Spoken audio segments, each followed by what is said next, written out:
ఓం నమ శివాయ శ్రీమాత్రే నమ. మిత్రులకి శ్రేయోభిలాషులకి అలాగే నేను ఇంతగా ఆదరిస్తున్న యూట్యూబ్ ప్రేక్షకులందరికీ కూడా పేరు పేరు ధన్యవాదాలు. మిత్రులారా, మీ అందరికీ కూడా ఆ పరాదేవత ఎల్లవెల్లలా మీతో ఉండి మీ మనోవాంఛ నెరవేర్చాలని మనస్ఫూర్తిగా కోరుకుంటున్నాను. ఈరోజు మనం తేలికైన అద్భుతమైన ఉపాయం తెలుసుకుందాం. ఈ ఉపాయం చేయడం వల్ల కలిగే లాభాలు మీకు తెలియచేస్తాను. ఈ ఉపాయం చేయడం వల్ల మనకి రాజయోగం కలుగుతుంది, ధనానికి లోటు లేకుండా ఉంటుంది, సుఖంగాను సంతోషంగా ఉంటారు, గొడవలు లేకుండా సమస్యలు రాకుండా ఉంటారు. అలాగే లక్ష్మీ ప్రాప్తి కలుగుతుంది, ధనానికి లోటు లేకుండా ధనప్రాప్తి కలుగుతుంది. ఈ చిన్న చిన్న ఉపాయాలు మనకి వాస్తుశాస్త్రంలోనూ తంత్రశాస్త్రంలో మన పెద్దలు మనకి చెప్పడం జరిగింది.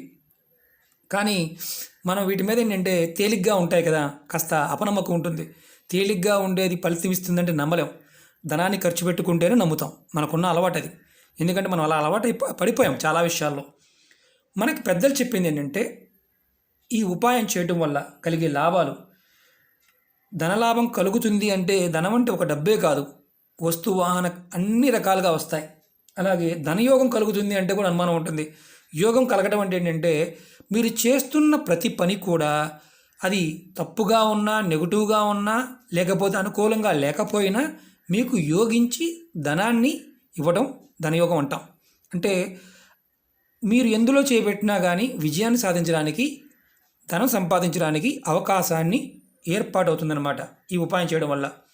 చాలామంది ఏమనుకుంటారంటే మాకు ఎప్పుడూ కష్టాలేనండి, మా కష్టాలు తీరడం లేదండి, మేము చాలా ఇబ్బంది పడుతున్నామండి అని కష్టాల గురించే మాట్లాడుతూ ఉంటారు.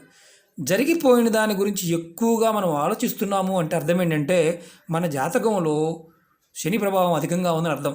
అలాగే ఎప్పుడూ కూడా ఊహాతీతమైన ఆలోచనలో ఉన్నాము. 100 వస్తుంది, 200 వస్తుంది, 2 లక్షలు వస్తుంది, 2 కోట్లు వస్తుందని ఆలోచిస్తున్నామంటే మన జాతకంలో రాహుకేతుల ప్రభావం అధికంగా ఉందని అర్థం. మన ఇలాంటి మానసిక స్థితి ఉంది అంటే మనం మన పెద్దలు చెప్పిన చిన్న చిన్న ప్రక్రియలు చేయటం వల్ల బయటపడతాం.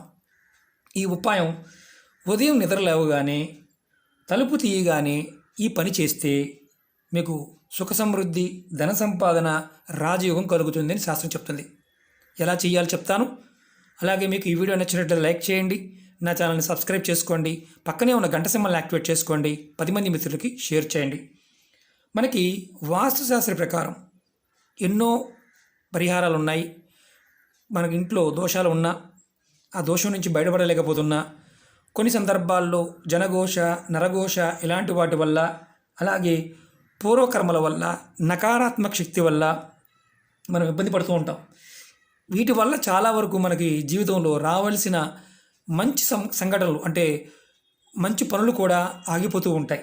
అలాంటి వాటి నుంచి బయటపడడానికే ఈ ఉపాయం. మనకు తెలియదు మన ఇంట్లో గొడవలు ఎందుకు జరుగుతున్నాయో.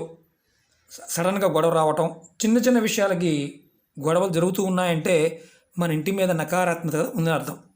ఇంట్లో ఎవరి మధ్యలో అయినా సరే, తల్లిదండ్రుల మధ్య, పిల్లల మధ్య, దాని అర్థం అది. మనం ఉదయం నిద్ర లేచిన తర్వాత మీ ఇంటి మెయిన్ తలుపు మనం ఏదైతే ఉంటుందో, రాత్రి నిద్రపోతాము, తలుపు వేస్తాము, లెగుస్తాం, బయట గంగాజలం కాస్త మనం షాపుల్లో దొరుకుతుంది. గంగాజలం దొరుకుతుంది, గంగాజలం తీసుకోండి. లేదు గంగాజలం దొరకకపోతే మేము కొనుక్కోలేమనుకున్నప్పుడు మామూలు నీళ్ళైనా సరే తీసుకోవచ్చు. మన ఇంట్లో రాత్రి పట్టిన నీళ్ళైనా సరే తీసుకోవచ్చు. ఒక కాపర్ దాంట్లో పట్టుకొని పక్కన పెట్టుకోండి. ఉదయం లేచిన తర్వాత మీ ఇంటి మెయిన్ దర్వాజా బయట నీళ్ళని జల్లండి. జల్లిన తర్వాత ఒక్క నిమిషం నిలబడి మనసులో ఓం నమ శివాయ అనే మంత్రాన్ని 108 సార్లు అనుకోండి. ఓం నమ శివాయ, ఓం నమ శివాయ, ఓం నమ శివాయ, ఓం నమ శివాయ ఒక్క 2 నిమిషాలు అనుకుంటే చాలు, 108 సార్లు అయిపోతుంది. మీరు ఇది అంటే మామూలుగా ఇది ఎప్పుడు చేయాలని అనుమానం ఉంటుంది. ఇది ప్రతిరోజు చేయండి. ఇలా ప్రతిరోజు చేయటం వల్ల మీ ఇంటిలో గొడవలు, సమస్యలు తగ్గుతాయి. అలాగే ఇంట్లో ఉండే నకారాత్మకత ఏదైతే ఉంటుందో, దుష్టశక్తి ప్రభావం ఉంటుందో అది బయటికి వెళ్ళిపోతుంది. ఇంట్లో భార్యతోనూ, పిల్లలతోనూ, కుటుంబ సభ్యుల మధ్య సఖ్యత పెరుగుతుంది, మీరు సుఖంగా ఉంటారు. ఇది మొదటి ఉపాయం. అలాగే రెండో ఉపాయం చెప్తాను. మీకు ధన నష్టం బాగా ఎక్కువగా జరుగుతుంది అంటే వ్యాపార నష్టాలు. ధన నష్టం అంటే ఒకటే అని కాదు, ఎవరైనా చేయవచ్చు. వ్యాపార నష్టము, చేస్తున్న పనుల్లో నష్టము, ఏది కూడా అనుకున్నది ముందుకు వెళ్ళకపోవడం. అలాగే ఉద్యోగాల్లో ఉన్నవారు కూడా, అది ప్రైవేట్ అయినా గవర్నమెంట్ అయినా ఏదైనా సరే, వారు కూడా అనుకున్నంత ఫలితం లేకుండా ఉండటం, అలా ఇబ్బంది పడుతూ ఉన్నప్పుడు ఈ చిన్న ఉపాయం చేయండి. ఏంటంటే ఇలా నీళ్లు తీసుకొని దానిలో చిటికెడు పసుపు, చూడండి, చిటికెడు పసుపు వేయండి. తర్వాత కల్లుప్పు వేయండి, కొద్దిగా ఇలా కల్లుప్పు వేయండి. ఇలా కల్లుప్పు వేసి మీరు మీ ఇల్లు తుడవండి. అంతకుముందు వీడియోలో కూడా చెప్పాను, నేను ఇదే విషయం చెప్పాను, మళ్ళీ చెప్తున్నాను. మీరు ఎవరైతే ఎక్కువగా ఇబ్బంది పడుతున్నారో చిటికెడు పసుపు కల్లుప్పు వేసి మీరు కొద్దిగా నీళ్లు తీసుకొని మీ ఇంటిని మాపు వేయండి. ఇది ఆడవారైన మగవారం చేయవచ్చు, ఎలాంటి ఇబ్బంది లేదు. ఇది గురువారం మాత్రం తుడవకూడదు, గురువారం మాత్రం పొరపాటు చేయకూడదు. గురువారం వదిలేసి మిగతా రోజులు ప్రతిరోజు చేయండి. మీరు ఇది చేయటం వల్ల మీకు ఏదైతే ధన నష్టం కలుగుతుందో అది తగ్గుతుంది, తగ్గి ధనలాభం కలుగుతుంది. మీరు చేస్తున్న వృత్తి వ్యాపారాల్లో, అది ఉద్యోగం కావచ్చు, వ్యాపారం కావచ్చు, ఏదైనా కావచ్చు, లాభాలు ఖచ్చితంగా వస్తాయి. ఇది గురువారం మాత్రం చేయకూడదు, మిగతా రోజులు ఎవరైనా చేయవచ్చు. ఇది కూడా ఉదయం పూట చేయాలి. మీరు ఇల్లు ఎప్పుడైతే మాపి వేస్తుంటారో ఇది ఆడవారైనా మగవారైనా ఎవరైనా చేయవచ్చు. ఇంట్లో పని వాళ్ళతో కూడా చేయించుకోవచ్చు. అంటే మేము చేయలేమనుకునేవారు పనివారితో కూడా చేయించవచ్చు. కంపల్సరీగా పసుపు కల్లుపు వేసి ఇల్లుని తుడుచుకోవాలి, గురువారం కాకుండా మిగతా రోజుల్లో. ఇలా రోజు చేయటం వల్ల ఖచ్చితంగా మార్పు వస్తుంది. ఒకే రోజు రాదు, చేస్తూ ఉంటే మార్పు మీరు చెప్తారు. ప్రతివారు కామెంట్ చేయండి, ఎందుకంటే మీ మార్పును మీరు చూసిన వారు ఎవరైతే ఉన్నారో, అంతకుముందు వీడియోలు కూడా చెప్పాను, కామెంట్ చేయండి. అలాగే మూడో ఉపాయం చెప్తాను. మీ ఇంటి పైన మామూలుగా ఏంటంటే మాకు కుటుంబ సభ్యులే మా మీద ప్రయోగాలు చేశారండి, మమ్మల్ని ఇబ్బంది పెడుతున్నారండి, మా తల్లిదండ్రులు ఇబ్బంది పెడుతున్నారు, మా పిల్లలు ఇబ్బంది పడుతున్నారు, మా స్నేహితులు ఇబ్బంది పడుతున్నారు, మా అక్కచెల్లెలు ఇబ్బంది పెడుతున్నారు, మా పక్కన వారు ఇబ్బంది పెడుతున్నారు, ఇలాంటి ఇబ్బంది పెడుతున్నారు అని ఎవరైతే అనుకున్నారో వాళ్ళందరూ కూడా ఈ ఉపాయం చేయవచ్చు. మీకు ఇబ్బంది పెడుతున్నారని అనుమానం ఉంటే చేయవచ్చు ఈ ఉపాయంలో, ఎందుకంటే ఎటువంటి నష్టము ఉండదు. ఎందుకంటే వాళ్ళు ఇబ్బంది పెడుతున్నారని మీకు అనుమానంగా ఉంటే ఈ ఉపాయం చేయండి. మీరు ఉదయం నిద్రలేవగానే ఇల్లు ఊడ్చే ముందు ఒక 8 నల్ల మిరియాలు తీసుకోండి. ఇలాంటివి తీసుకొని ఒక ప్లేట్లో పెట్టండి. ప్లేట్లో పెట్టి కొంచెం కర్పూరం తీసుకోండి. ఇలాంటి కర్పూరం తీసుకోండి, చక్కగా ప్లేట్లో పెట్టండి. 8 అంటే 8 మిరియాలు మాత్రమే, ఎక్కువ కాదు, 8 మిరియాలు మాత్రమే తీసుకోండి. ఇలా 5, 6, 7, 8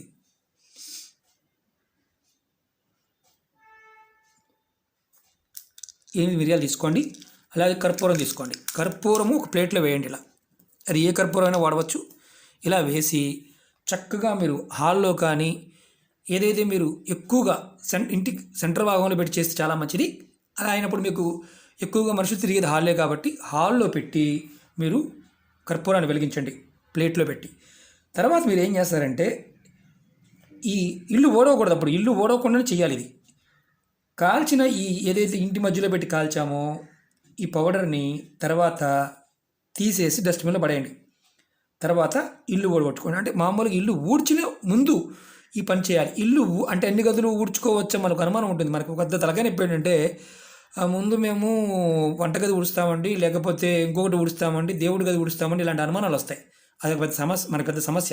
మీరు ఏది ఓడవక ముందు మీ ఇంట్లో మీ హాల్లో కానీ మీ ఇంటి సెంటర్ భాగంలో పెట్టి ప్లేట్లో పెట్టి 8 మిరియాలు కర్పూరాన్ని పెట్టి వెలిగించి ఇది ఆరిపోయిన తర్వాత ఇది తీసి డస్ట్బిన్లో పడివేసిన తర్వాత మీ ఇంటిని ఊడ్చుకోండి. అంతేగాని ముందు ఆ గది ఊడుస్తామండి, ఈ గది ఊడుస్తామండి ఇలా చెప్తూ ఉంటారు. అలా కాకుండా ఇది చేసిన తర్వాతే ఏ గది అయినా ఊడ్చుకోవాలి. అది మీరు ఉదయం నుంచి, అంటే మీరు ఎన్ని గంటలకు ఇది ఇల్లు తుడుస్తారో, ఉదయం కావచ్చు, మధ్యాహ్నం కావచ్చు, ప్రప్రథమంగా ఈ పని చేయాలి. అది కూడా ఉదయం పూట చేస్తే చాలా అద్భుతంగా పనిచేస్తుంది. దీనివల్ల మీకు లాభం చెప్తాను. ఏదైనా సరే, ఒకవేళ మీ మీద ఎవరైనా సరే తంత్ర ప్రయోగాలు చేయించినా మీ ఇంటి మీద, అండ్ కొంతమందికి అనుమానం ఉంటే కట్టు వేశారండి, చాలా ఖర్చు అవుతుంది అంటున్నారు, ఇలాంటి కట్టులు లాంటివి ఉన్నాయని అనుమానం ఉన్నా ఈ చిన్న ప్రయత్నం చేసి చూడండి. మీకు అసలు ఒక తంత్ర ప్రయోగం జరగాలి మన మీద అవకాశం ఉంది అంటే మన జాతకంలో శని ప్రభావము, రాహుకేతు ప్రభావము, అలాగే గురువు నీచంలో ఉన్నప్పుడు మాత్రం జరుగుతాయి. అలాగే వీటికి శుక్రుడు సహాయం చేస్తే ఇలాంటి ప్రయోగాలు పారతాయి, లేకపోతే పారవు. ఎంత కొట్టుకున్నా పారవు. కొంతమందికి అసలు ఏమీ జరగకపోయినా భయం ఉంటుంది. అలాంటి భయాలు ఉన్నవారు కూడా ఈ ఉపాయం చేస్తే అద్భుతంగా వారు ఆ భయం నుంచి బయటపడతారు. ఎందుకంటే మిరియాలు కొంచెం ఘాటుగా ఉంటాయి. అంతకుముందు వీడియోలో కూడా చాలా వీడియోలు చెప్పాను. ఇది మీరు చేసిన తర్వాత ఇది డస్ట్బిన్లో పడేయవచ్చు, ఇంకెలాంటి ఇబ్బంది లేదు. ఇది మీరు ప్రతిరోజు చేయవచ్చు, లేదంటే వారానికి ఒక్కసారైనా సరే చేస్తూ ఉంటే త్వరగా మీ ఇంట్లో మార్పు రావడానికి అవకాశం ఉంటుంది. ఇవన్నీ కూడా ఏంటంటే ప్రయత్నపూర్వకంగా నమ్మి చేయాలి. మనకు నమ్మకం లేకపోతే పొరపాటున వీడి జోలికి వెళ్ళవద్దు. అలాగే నాకు ఈరోజు కుదరలేదు, నాకు ఈరోజు అవ్వలేదు అనేవాళ్ళు కొంతమంది ఉంటారు. మరి నియమ నిబంధనల గురించి చెప్పలేదు గురువుగారు మళ్ళీ అడుగుతారు. ఈ ఉపాయానికి ఎటువంటి నియమ నిబంధనలు ఏమీ లేవు. కాబట్టి మీరు ఎవరైనా నిర్భయంగా మతము, జాతి, కులం ఇలాంటివి ఏమీ లేదు. ఎవరైనా నేను చెప్పిన విధానాన్ని ఆచరించగలిగితే చేసుకోవచ్చు. దీంట్లో చాలామందికి ఏంటంటే మేము మతంలో ఉన్నామండి, మేము చేయొచ్చు అని అడుగుతుంటారు. మీరు మతం అని చెప్పడం లేదు. ఇది మతానికి సంబంధించినవి కాదు, వాస్తుకు సంబంధించినవి. సనాతన ధర్మంలో మన పెద్దలు మనకిచ్చిన సైన్స్. దీన్ని మనం సరిగ్గా వినియోగించుకోగలిగితే పర్వాలేదు, వినియోగించుకోకపోతే కూడా ఇబ్బందులు ఉంటాయి. కాబట్టి నమ్మి విశ్వాసంగా చేయండి, ఫలితాన్ని ఖచ్చితంగా పొందగలుగుతాం. ఓకే మిత్రులారా, మీకు ఈ వీడియో నచ్చినట్టు లైక్ చేయండి, నా ఛానల్ సబ్స్క్రైబ్ చేసుకోండి, పక్కనే ఉన్న గంట సింబల్ యాక్టివేట్ చేసుకోండి, 10 మంది మిత్రులకి షేర్ చేయండి. ఓం నమః శివాయ, శ్రీమాత్రే నమః.